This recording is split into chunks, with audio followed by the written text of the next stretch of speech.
Bien, el tema del día de hoy es la contaminación ambiental, precisamente toda la cantidad y las malas prácticas también de los altos de los contaminantes que en la actualidad conocemos surgen en un punto histórico, ¿no? de la vida del humano, y es a partir de 1850 en el que el hombre inicia una considerable expansión de la industria, y esa es la famosa revolución industrial ahí a mediados del siglo XIX. El crecimiento simultáneo de las diferentes ramas de la química industrial, orgánica, de los plásticos y resinas, alimentarias, farmacéuticos, agrícolas, pues totalmente se incrementó. Además, bueno, también en esta época se reconocieron por mucho los derechos de los trabajadores, y antes pues utilizaban, fue un paso de casi de la esclavitud a reconocer los derechos de los esclavos. Esto se reflejó precisamente en 4 ejes pilares fundamentales del medio ambiente, y es la grave contaminación que provocó al aire, al agua, al suelo y a los alimentos. Por otro lado, tenemos el efecto invernadero, uno de los graves problemas que en la actualidad están siendo un boom entre todos los temas, y prácticamente consiste en que pues, la atmósfera de la Tierra sí está formada por 78% de nitrógeno y 21% de oxígeno, y el 1 restante está constituido por vapor de agua, metano y dióxido de carbono, que antes de la revolución industrial pues tenía una concentración de 0.028. Y pues entre otros, ¿no? Sigue siendo un cóctel de químicos. Los gases atmosféricos permiten, bueno, este fenómeno que ustedes están utilizando aquí, bueno, que ustedes están viendo aquí, inicia principalmente a causa de los rayos del sol. ¿Sí? Los rayos del sol penetran la atmósfera, y al momento de que penetran, sí, hay una capa de ozono que en condiciones normales nos protege, y a una gran altura, porque el ozono también es un tóxico, es un contaminante secundario del aire, pero en condiciones mayores y muy cercano a la biosfera. Cuando está más arriba de las capas, más superficialmente, no hay problema. Y es ahí cuando nos sirve y nos protege precisamente de la radiación ultravioleta. Los rayos del sol todos los días llegan, penetran la atmósfera, y pues también pasan la barrera de ozono, pero también, como mencioné hace un momento, además del ozono hay más sustancias, ¿no? Uno de ellos está el metano, el dióxido de carbono, oxígeno, etcétera. Y bueno, gran cantidad de esa llega a la superficie terrestre y se refleja. Y la cantidad de energía que entró sale reflejada y se libera al espacio, ¿sí? Pero, ¿qué sucede con el efecto invernadero? Y se llama efecto invernadero porque sucede lo mismo en los invernaderos, ¿no? Que ocupan para sembrar. Esto se aumenta porque ahora las elevadas actividades antropogénicas, el uso indiscriminado del automóvil y de las quemas agrícolas, y bueno, añadiendo eso de manera antropogénica, las de manera natural, las emisiones volcánicas, las emisiones de gases de trincheras oceánicas, etcétera, siguen también aportando su granito de arena a la atmósfera. Entonces, ¿qué sucede con el efecto potenciado por los humanos? Pues ahora llegan los rayos del sol, están todas las sustancias, los óxidos de nitrógeno, el dióxido de carbono, el metano, el ozono, llega, penetra la atmósfera, y al momento de que se tiene que reflejar el calor, pues no puede salir, el calor no puede salir porque precisamente hay más gases de efecto invernadero, que son el dióxido de carbono, óxidos de azufre, ahorita los vamos a ver. Entonces, ¿qué es lo que sucede? Choca de nuevo con la misma barrera de gases, y esta barrera de gases impide que se escape el calor. Entonces, va de nuevo y regresan los rayos del sol.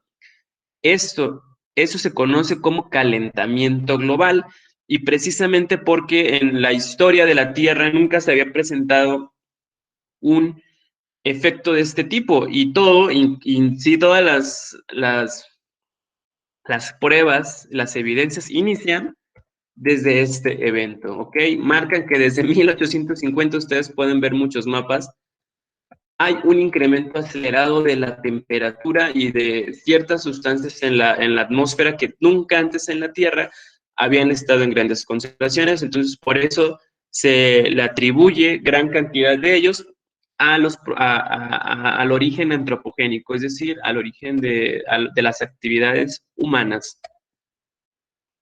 Muchos de estos gases que se liberan a la atmósfera como productos de las actividades humanas provocan que se intensifique el efecto invernadero.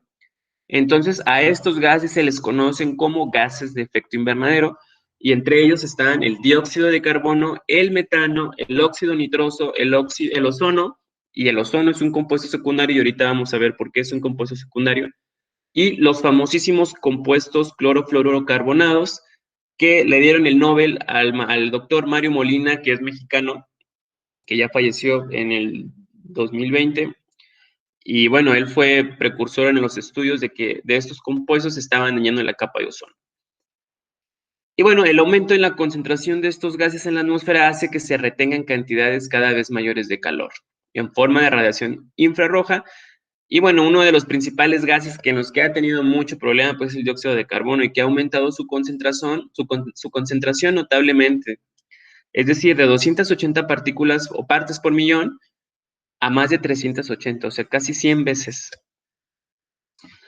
La contaminación del aire, el agua y el suelo tienen su origen natural y antropogénico, es lo que yo les comentaba hace un momento. Natural, cuando pues sí, no solamente el humano, ¿verdad?, aporta su grano contaminante, sino que también las erupciones volcánicas, las tormentas de polvo, los vientos, las emisiones de gases nocivos de pantanos o ciénegas, que pues son producto de muchas bacterias o cianobacterias que tienen una producción de sustancias también. Y bueno, y el antropogénico, que es el que nosotros realizamos, ¿no? Las actividades, la industria, el uso del carro, las emisiones al aire, ¿no?, de las grandes fábricas. Entonces sí, la industria química se encarga de la extracción y procesamiento de las materias primas, tanto naturales como sintéticas, y de su transformación en otras sustancias de características diferentes de las que tenían originalmente. Por tanto, pues estas industrias se clasifican en industrias químicas de base e industrias químicas de transformación. Las dos grandes tipos de industrias, bueno, tienen un propósito. Uno de ellos es que las de base trabajan con materias primas naturales que comúnmente toman de lugares próximos, como el aire, que es oxígeno y nitrógeno, el agua, la tierra y la biosfera, ¿no? El caucho, madera, el calor, entonces lo toman directamente de ahí. Y elaboran productos sencillos, semi-elaborados. Y en cambio, en la industria de transformación, ocupan los productos de la industria química de base para poder mejorarlos o poder hacerles ciertas transformaciones. Y bueno, así puede ser susceptible para ser utilizado en otros sectores. La explotación natural que tiene y la transformación de estos recursos nos conducen a una serie de fenómenos que van a repercutir a corto, mediano y largo plazo, ¿no? Y esta es la degradación del ambiente. El impacto ambiental que va a tener esta producción, pues va a ser totalmente diferente a otros tipos de procesos. En el caso del aire existen dos grandes componentes. Uno, bueno, de acuerdo a la clasificación en su formación, y estos se clasifican en dos, ¿no? Es primarios y secundarios. Y a todos los que vemos en la tabla se les conocen como contaminantes criterio, ¿sí? En la Ley General de Equilibrio Ecológico y Protección del Ambiente encontrarán la prevención y erradicación de los elevados niveles de los contaminantes criterio. Entonces, al yo dirigirme o yo hablar de contaminantes criterio, yo estoy hablando de los contaminantes que están en la tabla. Y bueno, y son primarios porque son los que son las fuentes iniciales. Y aquí ustedes pueden observar al ozono, el ozono se desencadena producto de la fotooxidación de los óxidos de azufre, de nitrógeno y los compuestos orgánicos volátiles. Es decir, el ozono se empieza a formar por los rayos del sol a través de los compuestos primarios. Por eso se llama secundario. Y destacan las partículas de 10 y 2.5 micras. Las partículas de 2.5 micras son las más peligrosas porque tienen la capacidad de atravesar los alvéolos pulmonares y migrar por todo el torrente sanguíneo y pues, provocar graves enfermedades. ¿Cuáles son las fuentes? Pues en todos los principales van a ser vehículos, las centrales térmicas, procesos de combustión y procesos industriales. Después tenemos a los óxidos de azufre, luego óxidos de nitrógeno, monóxido de carbono y los compuestos orgánicos volátiles. Y para ello, pues al momento de que estos se combinen, llega el sol, hay una reacción química en la atmósfera y se empieza a producir más ozono de lo normal, lo que impide pues que se salga y la energía que estaba recibiendo del sol no se refleja y se queda en la biosfera. Entonces son estos 5 grandes contaminantes atmosféricos que nos están causando muchos problemas. Entonces hay que tener mucho cuidado y ver cuál es la situación en nuestras ciudades. Eso también da que hablar precisamente de la capacidad de los municipios de tener una red de diagnóstico de calidad del aire y de monitoreo, ¿no? Precisamente porque son sustancias que necesitan un monitoreo constante y además de que también necesitan la participación de las empresas y de las industrias contaminantes. Entonces, es un problema muy complejo. ¿Cuáles son las reacciones químicas principales? Bueno, para el monóxido de carbono, de forma natural, se origina por oxidación del metano. El metano es un gas que se obtiene por descomposición de la materia orgánica y la ecuación que se representa está aquí al inicio. ¿Qué quiere decir oxidar? Oxidar es cuando está cediendo electrones. Entonces, muchas veces, en el caso de que cuando se llega a convertir en un contaminante es cuando el monóxido de carbono no puede degradarse en el caso de la combustión incompleta de los hidrocarburos, que se presenta en forma de octano, uno de los componentes de la gasolina, en este caso, es el contaminante principal de los gases de efecto invernadero y llega a producir ciertas enfermedades que tal vez en algunas situaciones ustedes han viajado al centro de las ciudades o han visitado la Ciudad de México y empiezan a sentir cierta sintomatología, ¿no? Les duele la cabeza, les da letargo, confusión, alteraciones visuales, etcétera, o empiezan, incluso en el grado más peligroso, pues desmayos o convulsiones. Entonces, sí, de forma natural se produce por la oxidación del metano y en el caso de la fuente, y bueno, ustedes dirán, ¿y dónde se produce el metano? Pues existen muchas bacterias que liberan metano a la atmósfera. Y bueno, y la otra, de manera antropogénica, es a través de la combustión incompleta de hidrocarburos. Por otra parte, el monóxido de nitrógeno se encuentra igual en la descomposición bacteriana de los nitritos orgánicos, la actividad volcánica y los incendios forestales. La fuente por contaminación antropogénica se debe a la emisión de gases igual de automotores y a la quema de combustibles fósiles que son derivados del petróleo. Entonces también el monóxido de nitrógeno reacciona fotoquímicamente al sol, a la luz del sol, y bueno, lo podemos ver a través de la siguiente fórmula. El dióxido de azufre reacciona con la humedad del aire para que a través de una serie de reacciones químicas finalmente se origine la lluvia ácida. Y bueno, tal vez es lo que yo les comentaba del ozono. Cuando llega la luz del sol, todos tienen un aporte, como ustedes pueden observar, que depende en muchos casos de la reacción fotoquímica. ¿Qué es lo que sucede específicamente con el ozono? Cuando llega la luz del sol, no, bueno, esa es la del ozono, pero bueno, me estaba confundiendo con el diagrama. En este caso es para que ustedes puedan entender qué es un óxido, ¿no? Un óxido se forma por la unión de un metal y no metal con el oxígeno y se forman los compuestos óxidos. En el caso del ozono, que es a lo que quería llegar, pues son oxidantes fotoquímicos, ¿no? Que se van a reaccionar, se originan al reaccionar entre sí, entre los óxidos de nitrógeno y pues los demás compuestos. Y aquí podemos observar, llegan los rayos del sol, están las moléculas de oxígeno y ¡fum! Interfieren para la división de estas reacciones y estos compuestos se empiezan a dividir y se empiezan a unir a moléculas de oxígeno que ya están ahí en la atmósfera y se empiezan a formar compuestos de 3 oxígenos y estos compuestos de 3 oxígenos se llaman el ozono. Entonces se empieza a incrementar la cantidad de ozono en la atmósfera y además se van a originar otras sustancias como aldehídos, cetonas o nitratos orgánicos. Para hacer monitoreo de estas variables, pues no es necesario medir todo el día, ¿no? Si ya tenemos la noción de que el ozono se incrementa con los rayos solares, pues entonces el sol pues se va a empezar a medir a través de las horas pico de sol, ¿no? Que es, por ejemplo, de 12 a 4 de la tarde.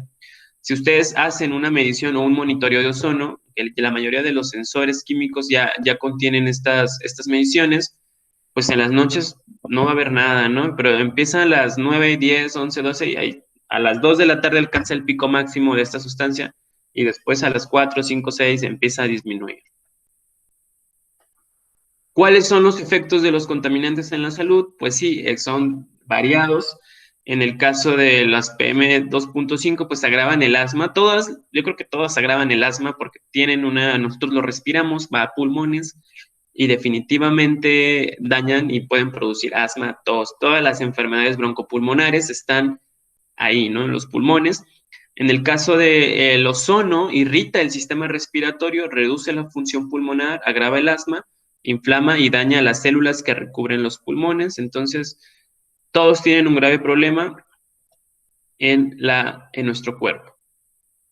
Añadiendo a esto, estos son los compuestos que tal vez productos de la industria, de los carros, ajá, pero falta la parte de los aerosoles, en donde entran también toda esta onda de los pesticidas. Los pesticidas tienen la capacidad de volatilizarse. O sea, al momento de que rocían los grandes campos, hace viento y muchas de estas sustancias llegan también a nuestro cuerpo humano. Si ya no los estamos comiendo a través de los alimentos con lo que riegan, también los estamos respirando, entonces puede haber graves consecuencias y una de ellas es la insuficiencia renal.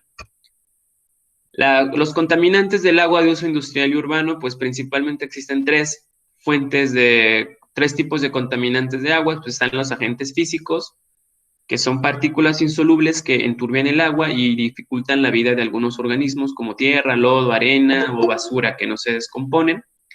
Tenemos a los agentes biológicos, que son microorganismos que llegan al agua por contaminación de heces fecales, etcétera, virus, bacterias, hongos o parásitos. Y los agentes químicos, que igual son los que pues, ha utilizado el hombre, que son producto de la industria. Dentro de los agentes químicos que vamos a encontrar, pues tenemos tres tipos, ¿no? Inorgánicos, orgánicos y radioactivos. Para esto ustedes ya deben de entender que la química se divide en dos grandes ramas, ¿no? Una es la química orgánica y la otra es la química inorgánica. Y ya habíamos dicho que la química orgánica se dedica principalmente al estudio de los compuestos que tienen carbono en sus cadenas. Y para ello, las inorgánicas, pues son todos los demás compuestos que se van a formar y que no tienen presencia del carbono. Entonces, como el carbono es el elemento más abundante de la naturaleza, pues se pueden obtener múltiples productos, ¿no? A través de su manejo. Y bueno, y en inorgánicas tenemos como el mercurio, plomo, arsénico, nitratos, nitritos, ácidos, etcétera, orgánicos y el petróleo, los plásticos, plaguicidas, detergentes.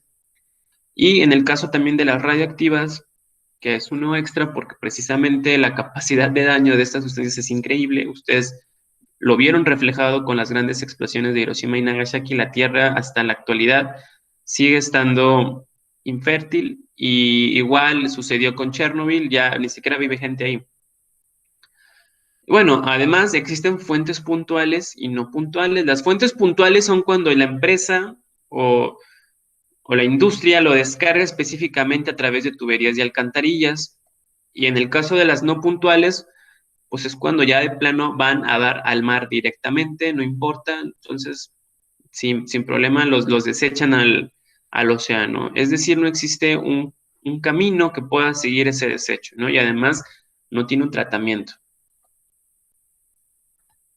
Las aguas continentales, bueno, aquí existe otro grave problema que produce la contaminación del agua y es el fenómeno de la eutrofización, en el que tienen que ver mucho las algas.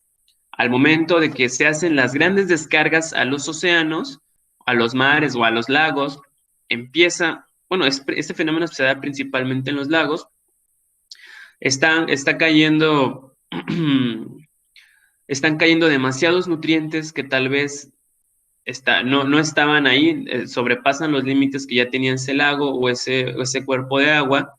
Entonces llegan demasiados nutrientes que van a provocar un crecimiento desmedido de plantas y de algas. Y la mayoría de las algas en la mayoría de las situaciones son tóxicas. Entonces se están produciendo de manera normal y ¿qué empieza a haber? Se empieza a acabar el oxígeno. Entonces los peces empiezan a morir y se descomponen y además se van a liberar más toxinas y aquí pues las algas empiezan a tapar toda la luz del sol y ya no hay, ¿no? Ya no llega la luz al fondo, cuando debería ser todo lo contrario, ¿no? Aquí como lo vemos de manera natural, en lugar de ver tantas algas y plantas marinas, pues aquí debe de haber aquí hay una y aquí pues hay un montón, producto del exceso de nutrientes que se está llevando. Entonces hay una falta de oxígeno y ¡fum! Se empiezan a liberar todos los desechos, las bacterias empiezan a descomponer todo el material orgánico y hay un grave problema de salud en ese pequeño cuerpo de agua. El otro grave problema que se refleja, pues, es la lluvia ácida, ¿no? En el que los grandes compuestos, pues, se llegan a convertir, ahí se fusionan allá con los gases de la lluvia, ¿verdad? Con el agua, se suman y caen a la tierra. Entonces, sí, en el ciclo del agua sube en forma de vapor a la atmósfera, producto de la evaporación, y regresa a la tierra en forma de lluvia, nieve o granizo, es parte básico del ciclo del agua. Pero cuando el agua entra en contacto con los contaminantes presentes en el aire, como el dióxido de carbono, forma ácido carbónico, ¿sí? Y entonces al precipitarse el agua ya contiene esa sustancia, lo que pues es muy ácida, entonces el pH es altamente ácido y la capacidad de este pH pues daña tanto a las plantas, incluso hasta monumentos. Hay grandes monumentos que han sufrido muchos daños en Nueva York, en Chicago, que ya se están erosionando precisamente por la capacidad de la lluvia, los contaminantes que tiene la lluvia que está haciendo que se desgaste fuera de lo convencional. El dióxido de azufre y los óxidos de nitrógeno, al unirse con el agua y en presencia de la luz solar, van a formar ácido sulfúrico y ácido nítrico respectivamente y van a ser todavía, además del ácido carbónico, pues una lluvia más ácida. Entonces, deben de tener noción que la lluvia ácida se conoce principalmente se llama así por los compuestos que forman y que contaminan, ¿no? Y es el ácido carbónico, el ácido sulfúrico y el ácido nítrico. Y aquí lo vemos, aquí están estos compuestos y caen de nuevo y también acidifican los lagos, ¿no? El otro problema que se refleja, pues, es la inversión térmica. Ustedes pueden ver aquí en los diagramas, un patrón normal, el aire caliente se pasa a las diferentes columnas de aire y se va enfriando, ¿no? Pasa de ser muy caliente a ser un aire muy frío, pero en el caso de la inversión térmica existe aire caliente de inversión en medio y más bien no deja que se puedan subir estas columnas, ¿no? Que el aire no fluye directamente hasta lo más alto y no sigue este patrón de caliente-frío, sino que es aire frío, aire caliente y aire muy frío. Esto sucede principalmente en el invierno, es muy conocido en esa época. Entonces, precisamente ahí tienen a los gobiernos locales, que antes no se había visto tampoco, pero ahora les hacen mucho hincapié en épocas de Navidad y Año Nuevo, que pues ya no quemen cohetes, que mejor se limiten y hagan esas fogatas, porque precisamente esto es lo que produce. Al momento, es un fenómeno que sucede, ¿no? De manera normal, pero el problema es que como vivimos en las ciudades, aquí se quedan los contaminantes atmosféricos y no se van, ¿sí? No puede fluir el aire hacia la capa más externa, como lo podemos ver en el primer patrón normal. Entonces se queda aquí y se está aquí reciclando el aire y los contaminantes, ¿y quién los respira? Pues nosotros. Y bueno, y esto concluye pues en la formación de estas grandes nubes que se le conoce como smog. En las ciudades, ustedes, típica imagen de la Ciudad de México, ¿verdad? O ya también de la ciudad de Guadalajara, de la ciudad de Monterrey, que son zonas ya altamente urbanizadas e industrializadas.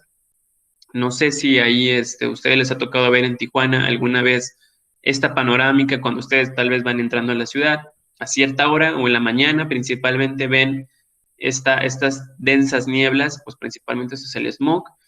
y se utiliza para denominar un tipo de niebla, humo y vapores que surgen como resultado de la combinación de ciertas sustancias. Y bueno, pues esto es contaminación y esto se está respirando, ¿no? Nosotros lo respiramos y bueno, el daño es para nosotros.